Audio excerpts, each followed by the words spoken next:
Good afternoon. It's Monday, the 9th of October, 2023, just after 1 o'clock. Welcome to UK Column News. I'm your host, Mike Robinson. Joining me by video link today, we have Vanessa Beeley and Mark Anderson. Welcome to the program, both. We are, of course, going to start with what's been going on in Israel. Well, it began, as everybody will know, with rocket strikes from Gaza and the breaking down of the wall, as I'm sure Vanessa is going to be talking about in more detail in a minute. People running away from a concert or a party here. And then, of course, footage of the wall itself, or the fence, and the taking of a tank.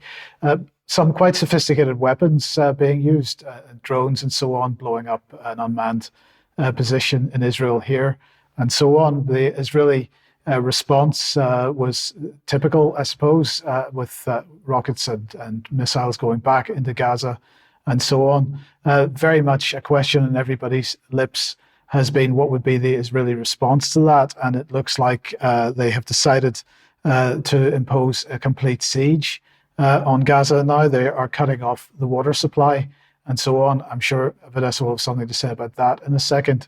But I just wanted to move on with the response from the West in particular. Let's begin with Rishi.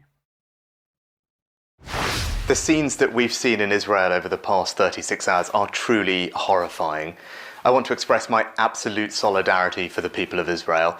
Now is not a time for equivocation, and I'm unequivocal. Hamas and the people who support Hamas are fully responsible for this appalling act of terror, for the murder of civilians and for the kidnapping of innocent people, including children. I've just spoken with Prime Minister Netanyahu to assure him of the UK's steadfast support as Israel defends itself against these appalling attacks. We will do everything that we can to help. Terrorism will not prevail. So that was Rishi's position, and he followed that up with a tweet to announce that, of course, 10 Downing Street would be carrying the Israeli flag projected onto it overnight. And our understanding is that all UK government buildings have been instructed to carry the UK as the Israeli flag today. So here we have Claire Daly tweeting this out. I know Vanessa is going to talk about this more a little later, that the EU are also putting the Israeli flag, projecting that on all buildings. But of course, some people commenting on the one-sided nature of the response to this, because this is Tim Anderson saying that 9 years ago, young Israelis in the Negev cheered as they watched the 2014 Israeli massacre of Palestinians in Gaza. Some described it as the best reality show in town. Others said it was, quotes, better than the World Cup. So there wasn't the same response in the media to that event. And so on. What's the US position been? Well, they've decided that they are going to move weapons into the Eastern Mediterranean. So this is Defense Secretary Lloyd Austin announcing that. I'll just bring the actual text on screen. The Secretary reaffirmed the unwavering support of the United States for Israel's right to defend itself and provided updates on US actions in response, including its direction to move the US Navy aircraft carrier USS Gerald R. Ford and various other ships in the fleet into the Eastern Mediterranean in proximity to Israel. And Austin underscored these steps were taken to strengthen US military posture in the region to bolster regional deterrence efforts. The response initially from Netanyahu was this morning. Well, you can read that for yourselves on screen, but it was this key point. I say to the residents of Gaza, leave now because we will operate forcefully everywhere. Vanessa, just in 30 seconds, if you could, I just wanted to get your thoughts on this, because what we've really got to reinforce here is that as with respect to Gaza, there's no way for anybody to leave.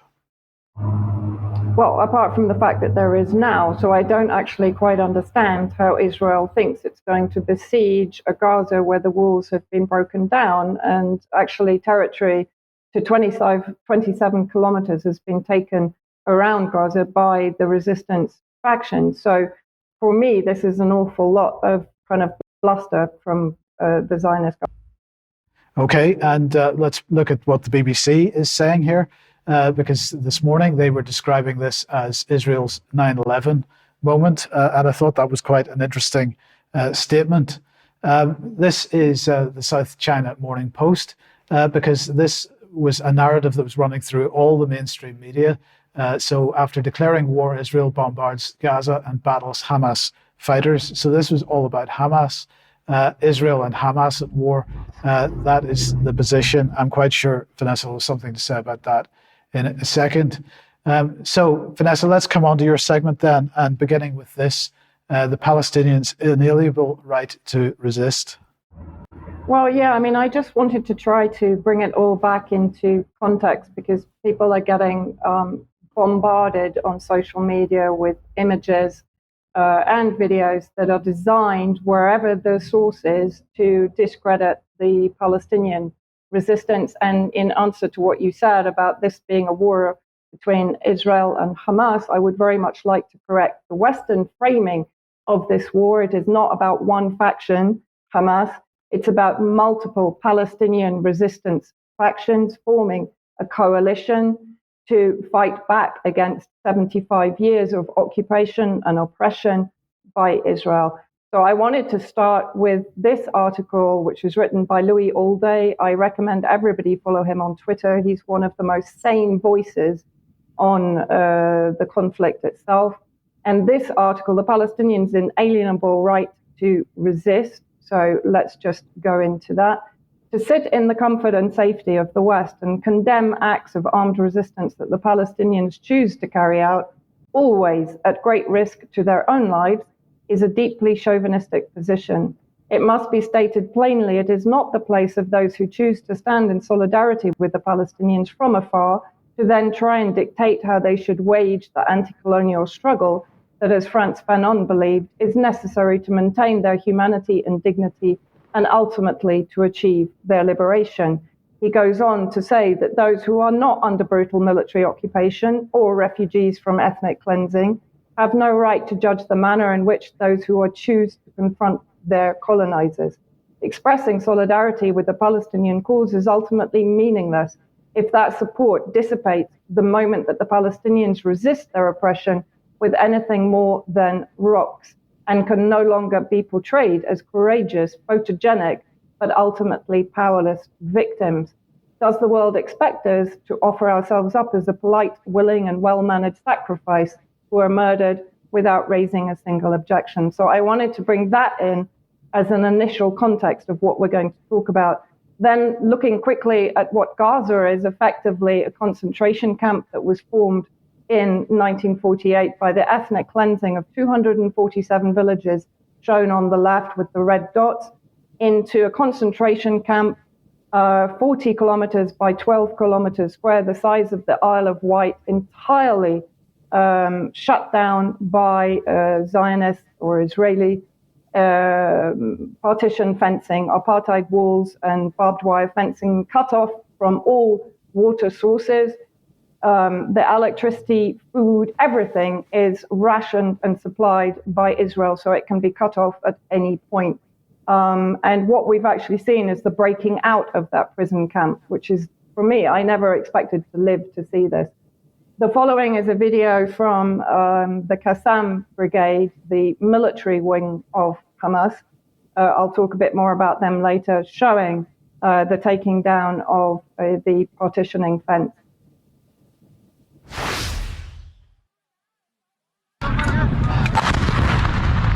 Allahu Akbar!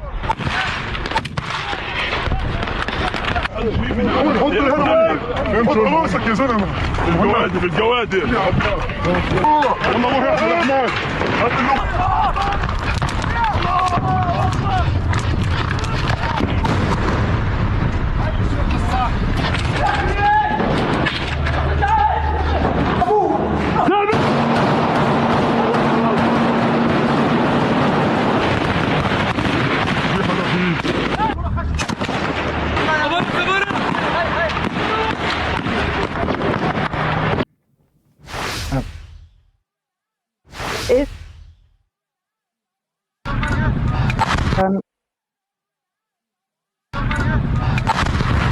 So that.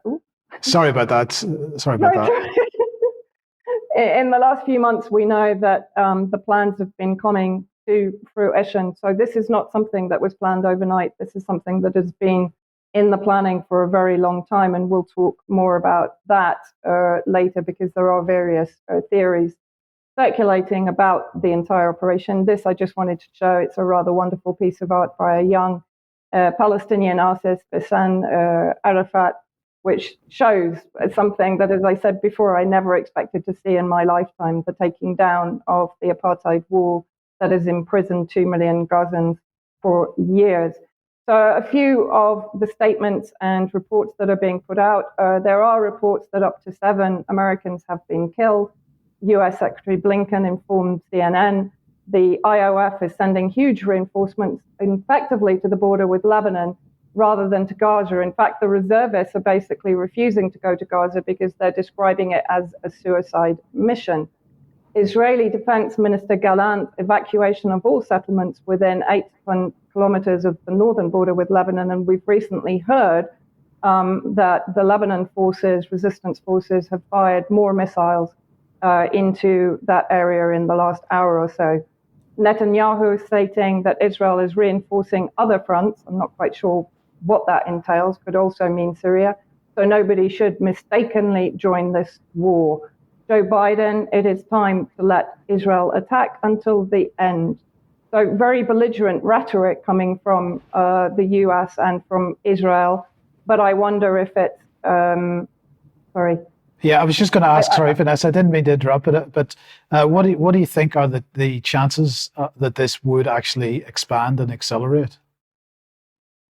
I mean, that's an interesting question. Certainly, it looks as if Hezbollah are going to enter the war because Israel fired on southern Lebanon, and Hezbollah has always been adamant that it will only enter the war when Lebanon itself is jeopardized. And it looks as if there is going to be an increase in Hezbollah activity.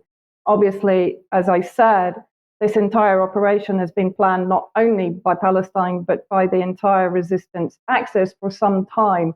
So I would surmise that Syria, elements in Iraq, in Iran are prepared, even in Yemen, actually, are prepared to enter the war if it escalates. Are the US going to be crazy enough to expand the number of military fronts that they're fighting on? I really don't know. We have to wait to see. I think it's extremely unlikely. I think at the moment what we're seeing is a lot of rhetoric, a lot of support for Israel from the various countries that are aligned with Israel. But whether we're going to see massive amounts of boots on the ground, I don't know. If we look at Robert Peston, who is, I think he's the foreign correspondent for ITV, which is interesting because that will tie into my Syria report. He puts out a statement. Now, these days, I struggle to differentiate between statements from UK media and intelligence agencies. So I would suggest that this statement would be aligned with UK intelligence agencies. Hamas's attack on Israel has the potential to be as destabilizing to global security as Putin's attack on Ukraine. Worth noting that Zelensky is saying that Hamas could not carry out this attack without Russia. So I think we see where this is going, a war against Iran and Russia, certainly in word. According to government and intelligence sources, they believe Hamas atrocities were sponsored by Iran. They warn Netanyahu is highly likely to retaliate. Biden and the US would try to limit the scope of any Israeli strike on Iran, but would neither want or be able to veto it. There is a risk of this crisis spreading well beyond the Middle East because of Putin's links with Iran, the West's deep concerns about Iran's nuclear ambitions, and China's power struggle with America. We are in the early stages of a conflict with ramifications for much of the world. So there, I think, to some degree, you have the potential that you were talking about, but whether they will follow through on it remains to be seen. So at the moment, this was yesterday afternoon, the resistance fighters are 10 kilometers from the outskirts of occupied West Bank, so they've covered a huge amount of territory in a very short time. And I have always said for years that if this turns into a ground battle, the resistance will for sure have the advantage. The Zionist forces are quite happy to beat up Palestinian kids in the streets, but when faced with armed resistance forces, they will vacate the area. So here we have displays of support from, including Yemen and Kuwait, but from Iraq, the Cairo Tower in Egypt, and of course the Damascus Opera House, all showing the Palestinian flag. Just moving on. And I've come back again to Claire Daly's tweet because Ursula von der Leyen put out a tweet, obviously very similar to Rishi Sunak and even Keir Starmer, who is basically word for word repeating Rishi Sunak in support of Israel. So Ursula von der Leyen put out a tweet saying Hamas terrorists have struck at the heart of Israel, capturing and killing innocent women and children. Israel has the right to defend itself. And Claire Daly replies, who do you think you are? You're unelected and have no authority to determine EU foreign policy, which is set by the EU Council. Europe does not stand with Israel. We stand for peace. And this is an interesting point. Not one of the governments that we've mentioned so far, Mike, are talking about peace. They're talking about taking a side in a regional war. It's quite extraordinary, the levels to which we've dropped. So this is in Walla, a Hebrew website. Hamas, I've put in brackets Palestine because, as I said, this isn't only about Hamas, has already won this round. The fact that the organization was able to surprise the best and most experienced intelligence in the world and mock the strongest security system in the Middle East, and that it was able to control the event for long hours will not be erased from the minds of the players in the region, and that include also, of course, the enemies of Israel in the region. Then also in Israeli media, or rather this was published in Al Jazeera, Qatari media, various Israeli lawmakers and opposition members are blaming the pogroms established by the far-right government, Netanyahu's extremist government against Palestinians, for the terrible attacks. So they're actually not blaming the resistance factions. Here, Ofer Kassif says he warned the situation would erupt if Israel did not change its treatment of Palestinians. Moving on, I can't remember which next one. So this basically I wanted to show because there are a lot of videos circulating showing the Palestinian resistance committing atrocities or allegedly committing atrocities against civilians. Why do I say allegedly? One, I condemn unnecessary violence against civilian captives or against prisoners. However, I would say there are an equal number of videos that are not, of course, being amplified on social media or in Western media that show resistance fighters ensuring the safe passage of civilians and also respectfully bringing them into the prisons in Gaza, for example. And this is one of those videos, if we can just show it, Mike.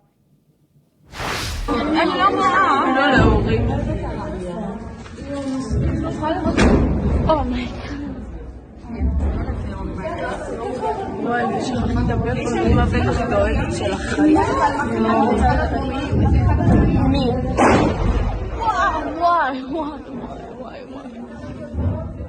וואי. איך? וואו, זה מסלים. אנחנו פה לבית. איזה מגורים? אני לא יוצאת. לא, לפינה. לא, זה נראה לי. It's worth pointing out that it is Israel that is bombing Gaza where these hostages are being held. So they are putting their own hostages, whether they're civilian or IDF, it doesn't really matter, at risk.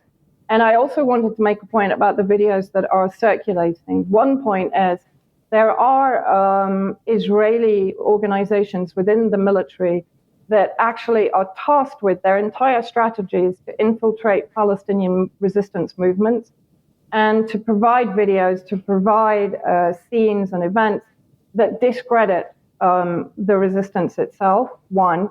And two, why I'm so adamant about saying that Hamas is not the only faction that is involved in this operation is because Hamas, people are quite right when they say Hamas was created by Israel. There are WikiLeaks documents appertaining to that. But what they're missing out on is the normalization with Hamas over the last year and a half. Hamas were heavily involved in the destabilization of Syria alongside al-Qaeda. And yet in the last year, they met with President Assad. They met with Iranian leadership. And in reality, those members of Hamas that were against the operations of Hamas in Syria have come on board with the resistance. The Qassam Brigade, which is the military wing, were actually against the Hamas political wing joining in the battle the conflict in Syria. So it's not as straightforward as it looks. So whereas there may be factions of Hamas that are inside Israel and may also well be carrying out these atrocities and filming them and releasing the videos in order to actually discredit the genuine resistance, which, as I said, would not comply with or endorse these acts. So I think we should be very careful about rushing to judgment. I think that's what I'm trying to say here, because the Zionist media, the Western media, are going to be pushing back very hard against this and trying to portray Israel as the victim, whereas in reality, the Palestinians have been the victims for 75 years since the ethnic cleansing in 1948. And what I wanted to leave you with is the words of a young Palestinian living in Gaza. She wrote this. I actually picked it up this morning. I think she wrote it yesterday. Heba Jamal.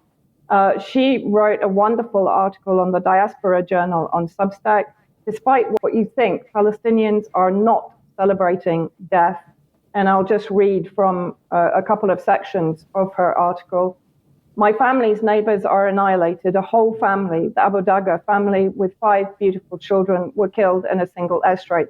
From my perspective, I'm talking now, in 2012, I was in Gaza during the Israeli aggression when Hamid Abu Daga, of the same family, 13 years old, was mown down by Israeli helicopters in front of his house while he was playing football. So I am very in touch and very empathetic with this family.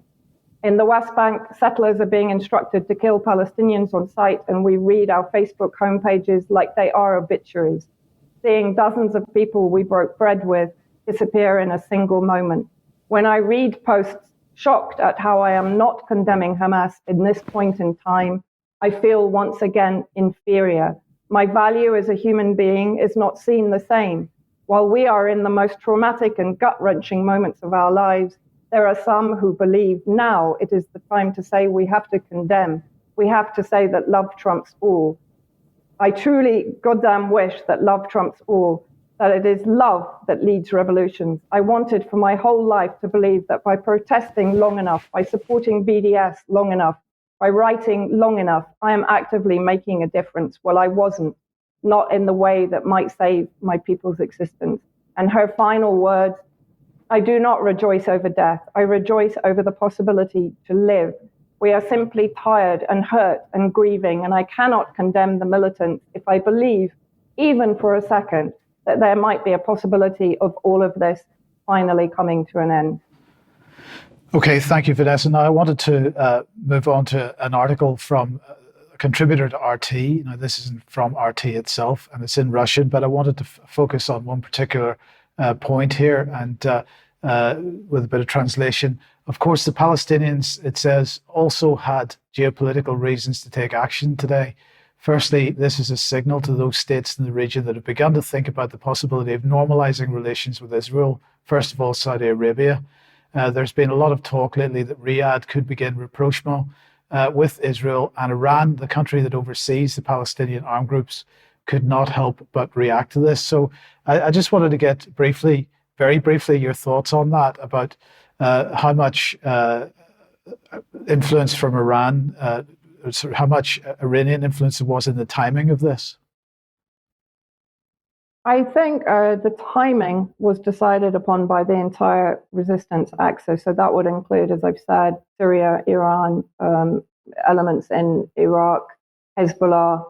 And I think it has more to do with the timing of it being on the anniversary, the 50th anniversary of the October War in 1973.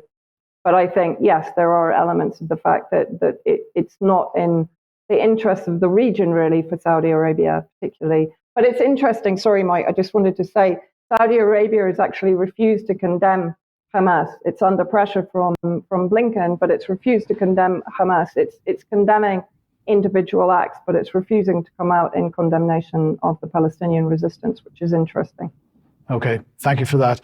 Okay, Mark, let's move over to you, change topics somewhat, and the World Health Organization. Yeah, continuing to keep a close eye on this, Mike. Of course, the WHO is shooting for that World Pandemic Treaty next May, and the international health regulations go along right with that. Last week, I reported that the high-level declaration was indeed approved by the United Nations, right on target on September 20th. So they seem to be on target in terms of their timing. This is the latest press release. As you know, I'm covering a lot of their events firsthand. I'm registered as a reporter with the WHO, so I get all the press releases, I get all the updates, and I try to cover the virtual press conferences whenever I can. But this latest one, dated 7 October, governments make progress toward agreements. Governments make progress toward agreeing amendments to the international health regulations of '05. They were originally created in 1969, of course. Progress was made this week on many of the over 300 proposed amendments to the IHR in this fifth round of intensive discussions taking place under the aegis of the Working Group on Amendments to the International Health Regulations, which includes the 196 state parties to the IHR, the European Union, and the Observer Delegation of Palestine. Participants discussed proposed amendments, including those in the areas of points of entry, public health measures, health documents, general provisions, final provisions, definitions, purposes and scope, principles and responsible authorities, the emergency committee, and decision instrument for the assessment and notification of events. That includes the all-important public health events of international concern. That's what is actually invoked when they want to proclaim another pandemic. I'll kind of cherry pick this a little bit. Some of it's a bit on the dry side, but the working group also discussed a consolidated proposal by the proponent states parties of proposed amendments to Article 13A, equitable access to health products. That has to do with getting the vaccines to all the countries, and the rich nations help the poor nations purchase the vaccines, among other things. Technologies and know-how for public health response. It was agreed that efforts should continue during the intercessional period before the next meeting of the World Health Working Group on International Health Regulations in December. And I'll mention something important about that right at this point. As James Roguski, the LA-based World Pandemic Treaty and WHO researcher has mentioned, an important deadline is coming up for those that are concerned about the development of this treaty and what it might mean for human freedom. The particular IHR amendments adopted in May of 2022, the deadline for concerned citizens to encourage their representatives to reject those particular amendments is December 1st of 2023. So there's lots of things coming down the pike. I'll mention that I have a more detailed article coming up in UK Column soon that will give viewers and readers a lot of options as to how to get involved in this issue, who to call, what to call about, and what's important. So that's coming up. That's an element of it that I just read. I'll mention here, there's a couple quotes from delegates in this endeavor. This one from Saudi Arabia: we will continue work on a range of issues in the intercessional period before WGIHR6, as well as in early 2024. We're confident that we'll be able to deliver on our mandate by the 77th World Health Assembly. The will is there. And that's an important thing to keep in mind. That's that May 2024 deadline, the 77th World Health Assembly in Geneva. And I'll go to the bottom here. I'll skip New Zealand for now. The co-chairs noted that in reference to a particular decision, it appeared unlikely that the package of amendments would be ready by January 2024. In this regard, the working group on the amendments agreed to continue its work between January and May of 2024. The Director General, that's Tedros, will submit to the 77th Health Assembly the package of amendments agreed to by the working group.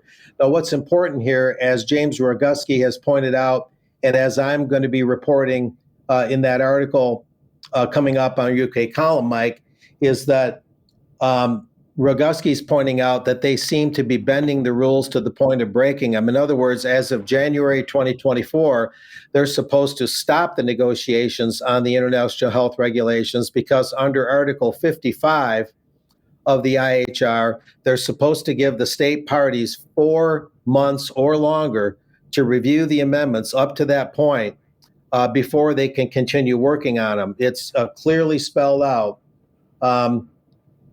In fact, Article 55 in Part 2 reads the following. This on the slides. The text of any proposed amendment shall be communicated to all states parties by the Director General at least 4 months before the Health Assembly at which it is for consideration. So again, between early 2024, January and May, they're supposed to stop the negotiations and let the state parties look at what they've done so far. But they're afraid they're not going to make the deadline. So what Rogeski and I are pointing out is that they're coloring outside the lines and they're bending the rules so they can keep going all the way until May and not provide that Article 55 required review, or at least they would end up shortening it. So they're kind of getting ahead of themselves, and that's a very important thing to point out. On this next slide, I'll just kind of start winding this up. The IHR are an instrument of international law, according to the WHO, that is legally binding, they say, on 196 states parties, including the 194 WHO member states. The IHR, in their version adopted back in 2005, have been amended twice, in 2014 and May of 2022, as I mentioned. The newest proposed amendments come in response to the challenges posed by the COVID-19 pandemic. And of course, the WHO personnel are saying that the next pandemic or pandemics is just a matter of time. It's not a question of if, it's a question of when. And the last slide in this series for today is just a reminder. I ran this last week that for now, readers can go to my blog, thetruthhound.com, where I announced the development last week that the high-level declaration was adopted on time at the UN General Assembly. Tedros was there. I covered the press conference at that time. And so they're hacking away here, but the article I've got coming up on UK Column is a more detailed version of what you're looking at now, with much more in the way of action that readers can take and ways they can get involved. So lots to unpack, but we're watching the WHO very closely because they're beginning to meddle in their own rules and break their own rules, apparently, as they go along. Okay, thank you very much for that, Mark. Now, if you like what the UK Column does, you would like to support us, please head over to community.ukcolumn.org. There are options to help us out there, and your membership very much appreciated. You can pick something up at the UK Column shop, but please do share anything you find on the various platforms, especially ukcolumn.org and ukcolumnextracts.co.uk. Tomorrow at 1 p.m, there'll be an interview with Dr. Ross Jones. Do get a look at that if you can. Of course, she is from Panda, and we'll be talking COVID and so on. Susan Smith's interview with David Scott is now on the website, if you didn't see that last Thursday, talking about women's rights in Scotland. A reminder that the MHRA Not Fit for Purpose t-shirt is now available on the UK Column shop if you would like to grab that. And I'd like to remind everybody that next Tuesday, the 17th of October 2023, we'll be running a symposium on 5G. And just very briefly run through the speakers of that. We've got a professor of radiobiology, Department of Radiobiology, Cancer Research Institute at the Biomedical Research Center in Slovakian Academy of Science. We've got an oncologist, an epidemiologist, former professor at Arebo University Hospital. We've got a former professor at Technical University Munich and a former member of the European Parliament. A couple of former members of the European Parliament and so on. So you can read through the list there and do get along for that. It begins at 7 p.m. Next Tuesday at ukcolumn.org/live and the other usual places. And finally here, I just want to remind everybody that Andrew Bridgen is, of course, holding his debate on excess deaths, on the 20th of October in Parliament. And following that, he will be addressing the public on Friday the 20th of October in Parliament Square. He's asking for as many people as possible to turn up for that. So, of course, as it makes a point here, as CoviLeaks is making out in this tweet, it's taken 9 months for the government to accept this debate. And by having it on a Friday afternoon, as they point out, it means it'll be not very well attended by MPs. That's unless people require their MPs to attend. So again, we want to encourage everybody to contact their MPs and require them to appear. But there is a graphic here if anybody wants to share this. So that is taking place on the 20th of October, Parliament Square. Gather from 2 p.m. Encourage everybody that can possibly get along to that to get along. Okay, now last week we were talking about Lord Finkelstein speaking at the Tory party conference, talking about 50-minute cities. Well, he was talking about the need for the Tory party to appeal to a broad base and not a fringe. And therefore he said that the Tory party should not be promoting what he described as outright conspiracy theories, such as 15-minute cities. And Mark, my question, or the point I was making, was that 15-minute cities are far from being a conspiracy theory because they're being widely discussed in various policy papers and so on. But I think you would probably agree with that. Yes. Yeah, the propaganda gets so thick sometimes. For instance, on this slide that I submitted, this next one, it's a global climate solution if I can get past conspiracy theories and NIMBYs. Yeah, at some points, they'll say that 15-minute cities themselves, to even bring them up with the slightest skepticism, is a conspiracy theory. And as you point out, Mike, they play with that concept so much.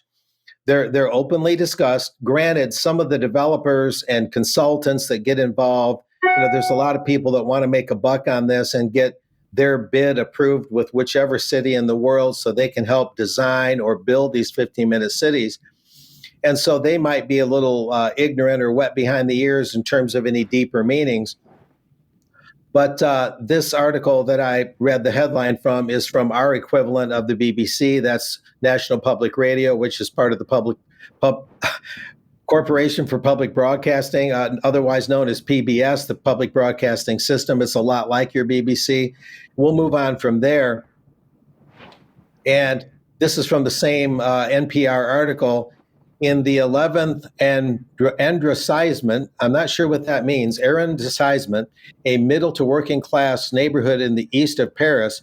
If you walk out your front door, you can arrive at a preschool in 1 minute, a bookstore in 3, a cheese store in 4 minutes, a baguette for that cheese while the bakery's across the street. Isn't that convenient?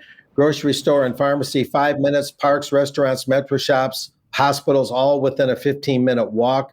I know this because I used to live there on a tiny cobblestone street with buildings covered in vines.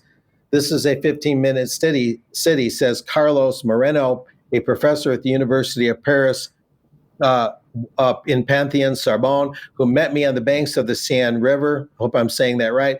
Moreno says that in a 15-minute city, a person can access key things in their life, work, food, schools, and recreation within a short walk, bike, or transit ride of their home.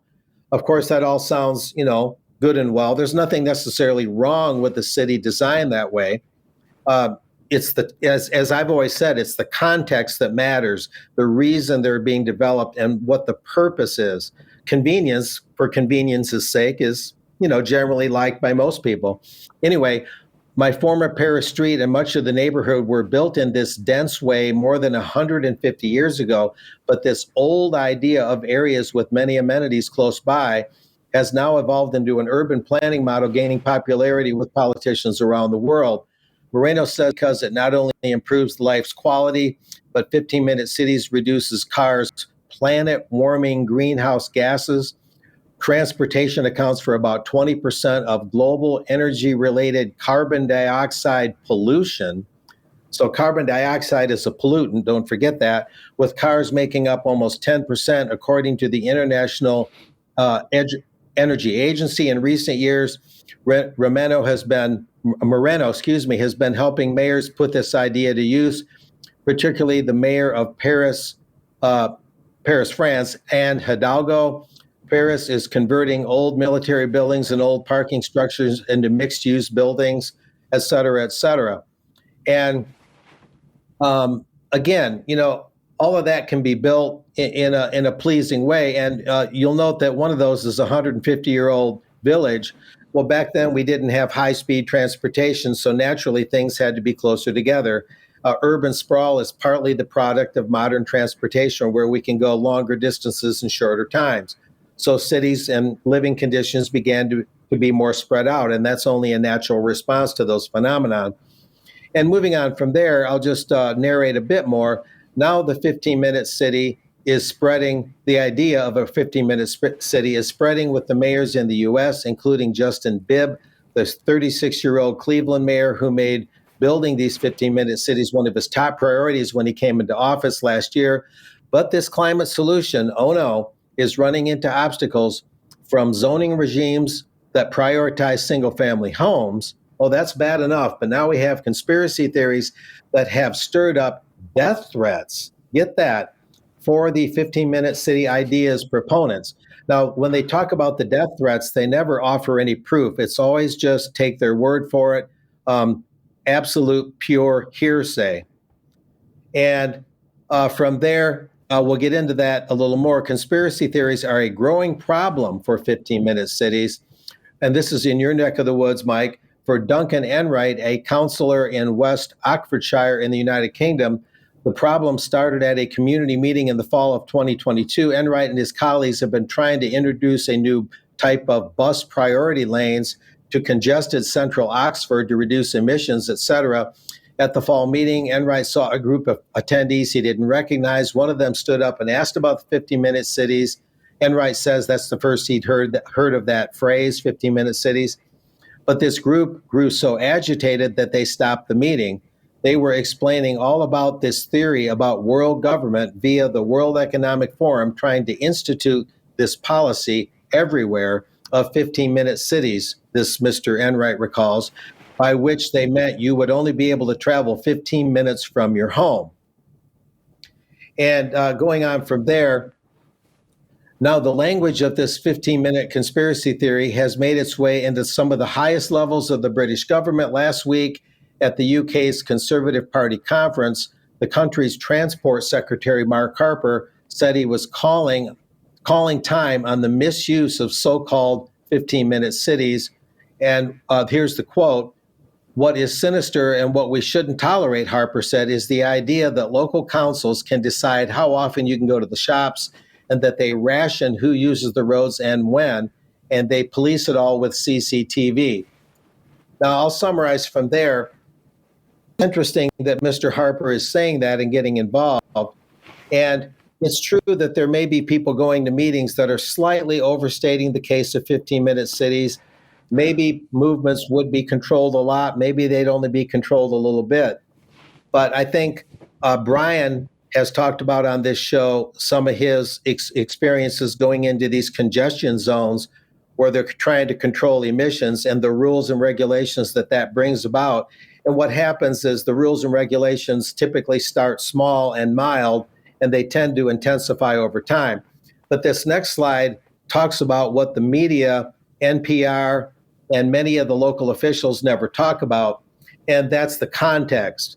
Yes, you can make things more convenient. Maybe there'll be advantages, although one wonders about the elderly walking or taking bicycles during the winter, and there might be limitations on mass transit in terms of availability. There could be lots of issues that come into play. But this is the main thing right here. I made this kind of hierarchical chart, and I'll explain it very quickly. The global cities movement we've known about and we've reported on a lot. Under that, 1A, global cities being point number one, 1A, kind of a sub-part of that, is smart cities run by AI. And smart and inclusive cities is the language used by the United Nations itself. And according to the UN, Goal 11 of the 17 Sustainable Development Goals is to, quote, make cities inclusive, resilient, and sustainable. And then 1B, under that, I put 15-minute cities. So 15-minute cities meet all the criteria of Goal 11 of the Sustainable Development Goals. And that's the context we need to look at it in. That's where the accusations of conspiracy come, but they never actually talk about that larger picture, because then it makes rational sense and the media never investigates that actual context. So that's always the missing point, Mike, is the context. Absolutely. Thank you for that, Mark.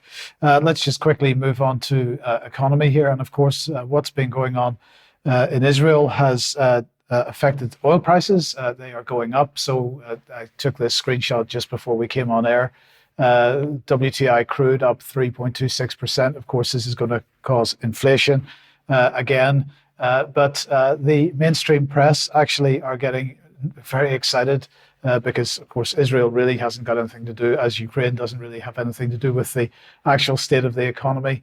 They are getting very concerned about bonds. And this is the Financial Times, for example. Mincing machine of the bond markets has spread the pain wide. The message is finally sinking in that interest rates, that is, are staying high, and central banks do not intend to reverse course. This message is starting to appear through all the financial press. The Economist, rising bond yields are exposing fiscal fantasy in Europe. Italy's budget plans look irresponsible, according to this article. Here's another one in the Telegraph. Why Britain is on the verge of a cataclysmic financial crisis. Worrying parallels emerged between 1987 stock market crash and the 2023 bond sell-off. And the reason they're saying this is because they're saying that at the time of the stock crash, that was led by a bond crisis, very similar to the one we're seeing at the moment. So we can put that back on screen for a second and look at some of the text. Even almost 4 decades later, it remains an event scarred into the memories of financial markets after a violent storm had ripped across the country, knocking down trees and shuttering roads. Trading systems that still relied on brokers shouting at each other across open floors had closed early for the weekend as the damage was cleared up, because the FTSE had fallen 11% in a single session, while in the US, the Dow Jones had ended down by 20%.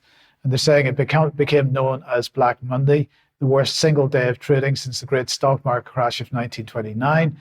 As we approach October the 19th, the 36th anniversary of that fateful day, could the British and global markets be heading for a replay? To many financial experts, there are already worrying parallels between the two eras, and they're talking about the bond markets again. So this is all building up. In the meantime, the issue of consumer debt continues to grow. And this is just another FT article talking about US consumers cutting back on credit cards as repayment charges are hitting a record high. There's a sudden recognition now that there is a problem with the global economy, which has got nothing whatever to do with conflicts around the world. It's something intrinsic to the economy and the financial system itself. The penny's starting to drop. Now, Vanessa, let's move back to international news and Syria.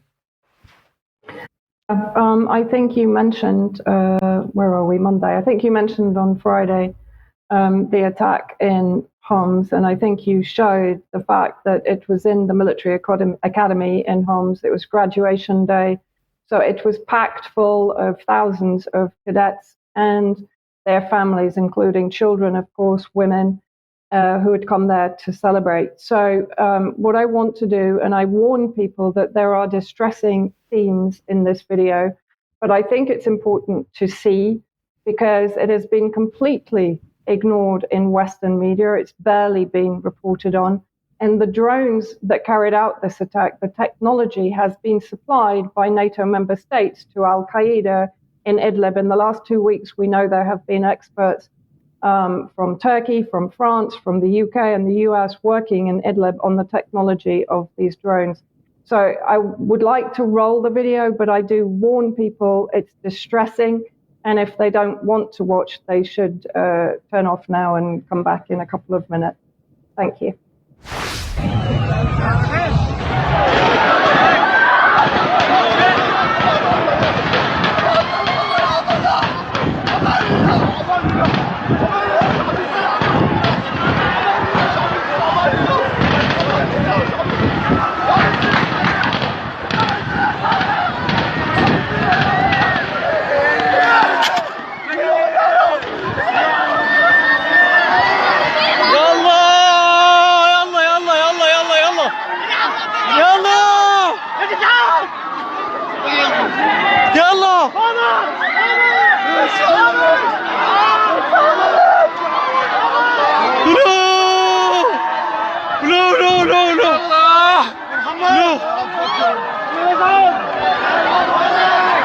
طفوه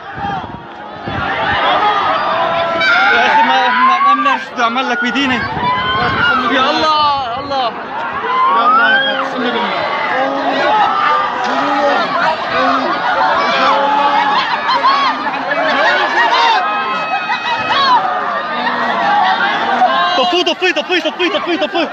طفي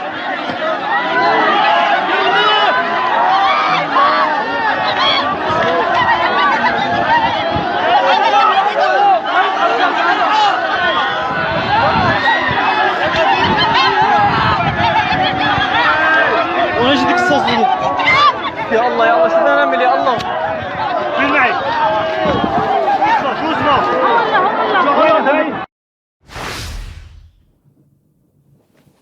That's a very hard video even to watch now. More than 80 people were killed, including many children and women. And I just wanted to show a few of the families that were affected. This was an entire family that was killed in the attack. So the son who was graduating, his mother, his sister, and his father, and his younger brothers, which you'll see in the next photos. Lieutenant Ali Al-Khadour, so his entire family were killed in this attack. The next photo is of another graduating officer and his twin sister. Both of them were killed outright in the attack. As I said, more than 80 killed, 240 plus injured. And of course, those injured were taken to hospitals that are already buckling under the strain of 12 years war and savage economic sanctions that have decimated those hospitals, crippled them. And so the death toll is actually rising because they're simply unable to cope with the influx of victims. The drone, as I said, or the drones, came in from Idlib to the north of Homs. So they traversed quite a degree of Syrian territory. But it's believed now that technology has been developed to such an extent that they can now evade radar detection until they drop down to the height where they can basically release their missiles. And the gunfire that you heard on the video was the soldiers trying to shoot down the other incoming drones. The same day or the same night, there was another drone attack, which is the next image, on the military hospital, which was actually receiving victims from the academy attack. But those drones were brought down by the Syrian air defenses. Last night, there were multiple drone attacks on Western Aleppo. Those were also brought down. So drone warfare seems to be on the increase. And I mentioned ITV in the report on Palestine, on the Palestinian operations. And I suggested that they are, or all the media, the main media outlets, including, of course, the BBC, are directly connected to the intelligence agencies. And on the same day as this drone attack was carried out against the thousands of people gathered in the Homs military academy, ITV, their global security editor, put out this article, Inside Syria's Horror Hospital, where doctors torture suspected opponents of the regime. This is one of the most heinous propaganda pieces that I've seen for a long time, and in my opinion, deliberately published to dehumanize the Syrians on the day that UK, US, and EU proxies would carry out one of the worst massacres of the last 13 years. And in reality, I mean, it's based on Tishreen Hospital. I've visited Tishreen Hospital on a couple of occasions.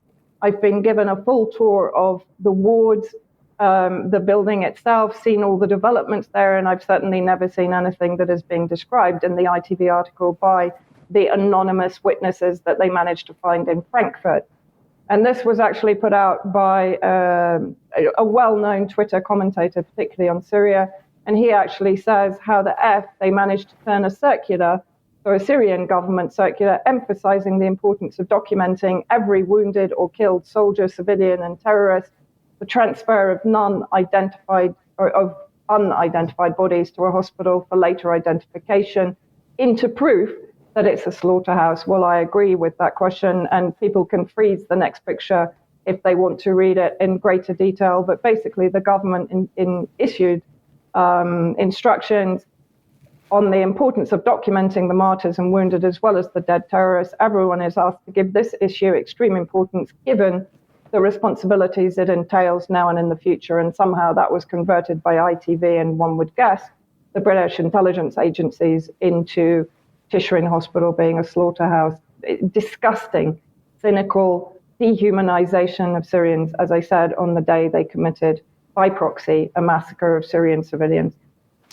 Okay, Vanessa, thank you very much for that. Now, we're going to end with a little bit on Ukraine, and I wanted to look at how the mainstream media is trying to generate support for further weapons supplies to Ukraine. So here's the Financial Times. This was an editorial by the editorial board of the Financial Times entitled "How to Lock in Support for Ukraine in the Long Haul. Aid to Kiev is being a political football in the US and elsewhere." And so there's a recognition that people are becoming somewhat jaded to the Ukraine war, and the editorial board of the FT certainly wants to try to reverse that if it possibly can.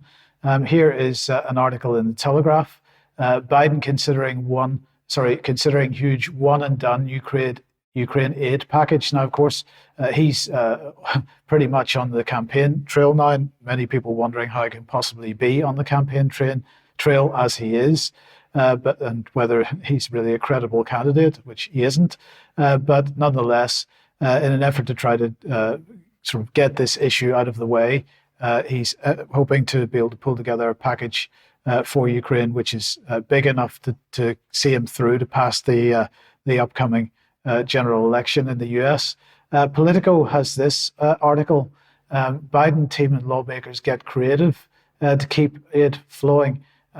With the future of further military aid to Ukraine tied up due to congressional infighting, the Biden administration lawmakers have been seeking creative ways to keep the weapons flowing. So that is very much a hint that all is not well with respect to getting weapons to Ukraine. But I just thought we would leave it with some comments from Vladimir Putin, because as usual, it seems that that's the only place you can get any kind of sanity. So let's have a look at what he was saying over the weekend at Valdai. Eventually they will, this is the US he's talking about, eventually they will probably find the money and print some more in order to provide more weapons for Ukraine. They printed over $9 trillion during the pandemic and post-pandemic period, said Putin. So they will not think twice about printing more and spreading it worldwide, thereby exacerbating food inflation.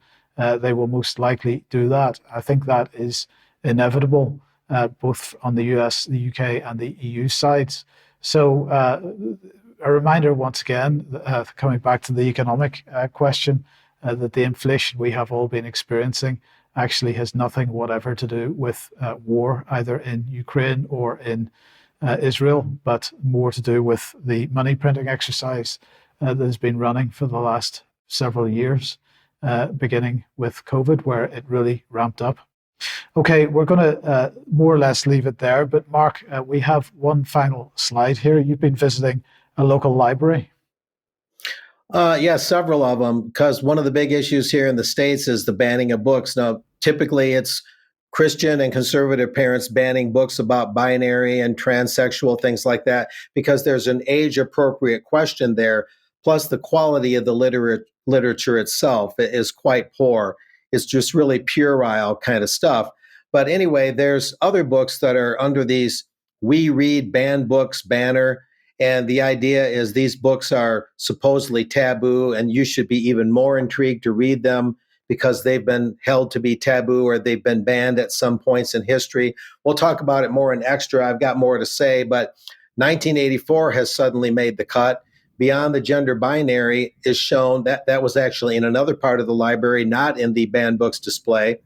And then there's some others there in that photo to the right, including the Communist Manifesto.